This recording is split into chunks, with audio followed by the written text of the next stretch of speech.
Voici quelques exercices pour travailler un petit peu l'épaule dans les différents angles. Donc là, on fait de la mobilité douce sans appuyer. Ensuite, on peut aller un peu plus loin en se penchant sur la table. On peut essayer d'appuyer comme si on voulait pétrir.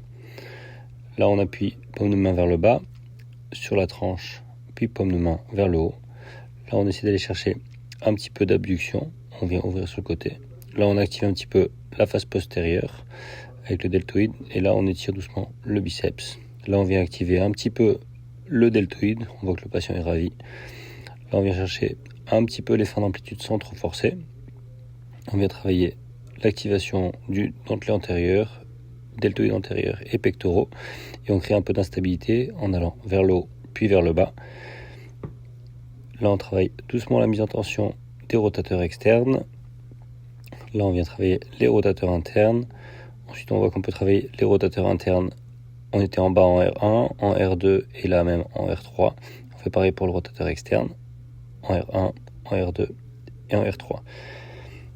Mettez des petites tensions. Là, vous pouvez vous balader. C'est un exercice que les patients aiment beaucoup. Avec les épaules douloureuses, vous baladez avec le ballon. En fait, ce qu'on voit, c'est que ça fait des petites oscillations.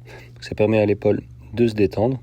Vous baladez sans tenir la main ou en tenant la main. Ça permet de faire une petite décoaptation de l'épaule.